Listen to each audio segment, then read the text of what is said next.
నమస్కారం. సైక్లోన్ మొంతా మన తీర ప్రాంతానికి దాటే సంభవం ఉన్న విషయం అందరికీ తెలిసే ఉంది. ఈ ముప్పు సంబంధించి నేను మీ అందరితో కూడా కొన్ని విషయాలు షేర్ చేసుకోవాలనుకుంటున్నాను.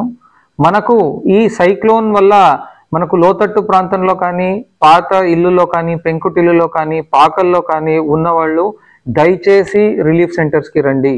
ఈ సైక్లోను మన జిల్లాలో జిల్లా మొత్తం చాలా హెవీగా రెయిన్ఫాల్ ఉంటుంది. Extremely heavy rainfall. ఈ రెయిన్ఫాల్ ఈ వర్షంతో పాటు గాలులు కూడా ఉంటాయి.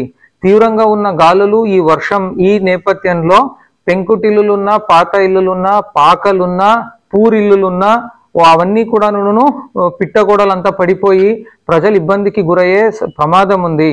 దానికే మీరందరూ కూడా అలాంటి హౌసెస్లో ఎవరైనా ఉంటే మళ్ళీ లోతట్టు ప్రాంతంలో ఉన్న కాల్వగట్ల పైన ఉన్నా కూడా ప్రభుత్వానికి సహకరించి మీరందరూ కూడాను తప్పనిసరిగా మన రిలీఫ్ సెంటర్స్కి రావాలి అని నేను కోరుకుంటున్నాను.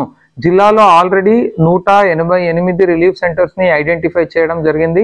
అక్కడ అన్ని రకాల సదుపాయాలు ఏర్పాటు చేసేదానికి ప్రభుత్వ ఆదేశాల ప్రకారంగా అన్ని చర్యలు చేపడతా ఉన్నాము.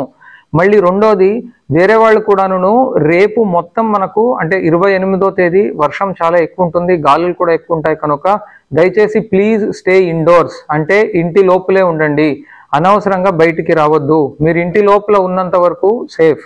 మళ్ళీ ఒక్కొక్కసారి సైక్లోన్లో ఏమవుతుందంటే ఫస్ట్ సైక్లోన్ గాలులు వాన వచ్చేసి కాసేపు సడన్లీ ఆగినట్టు ఉంటుంది. యాక్చువల్లీ సైక్లోన్ ఆగిపోయింది అనే ఉద్దేశంతో అప్పుడు కొంచెం బయటకు వస్తే అది మళ్ళీ గాలి వచ్చి అది మళ్ళీ కంటిన్యూ అయ్యే ప్రమాదం కూడా ఉంటుంది. కనుక సైక్లోన్ ఎండ్ అయిన తర్వాత కూడా ఒక 5-6 అవర్స్ అందరూ కూడాను లోపలే ఉండాలి అని నేను కోరుకుంటున్నాను.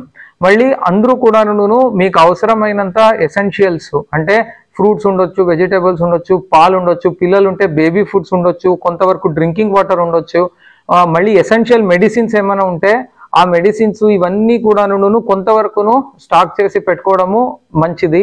మళ్ళీ మీ ఎలక్ట్రికల్ అప్లయన్సెస్ ఏముంటాయి అవన్నీ కూడా అన్ప్లగ్ చేసి పెట్టుకోండి. అదర్వైజ్ ఒక్కొక్కసారి లైట్నింగ్ ఏమైనా వస్తే ఎలక్ట్రిక్ అప్లయన్సెస్ దెబ్బతినే ప్రమాదం ఉంటుంది. మళ్ళీ పవర్ అవుటేజ్ ఏమైనా జరిగే ఛాన్సెస్ ఉంటుంది కనుక టార్చ్ లైట్లు, క్యాండిల్స్ రెడీ చేసి పెట్టుకోవడము. మళ్ళీ మీ మొబైల్ ఫోన్స్కి సంబంధించి పవర్ బ్యాంక్ ఉంటే అవన్నీ మొత్తం ఛార్జ్ చేసి పెట్టుకోవడము, పవర్ బ్యాంక్ కూడా ఛార్జ్ చేసి పెట్టుకోవడము చేసుకోండి. అంటే ఇదంతా కూడా ప్యానిక్ అవ్వాలి అని నేను చెప్పట్లేదు. యాక్చువల్లీ మనము కొంచెం ఆలోచనతో ప్లాన్ చేసుకుంటే ఇంకా సైక్లోన్ ముప్పు ఏమైనా తీవ్రతరంగా ఉన్నప్పుడు మనము దాన్ని చాలా సమర్థవంతంగా అధిగమించే వాళ్ళం అవుతాం.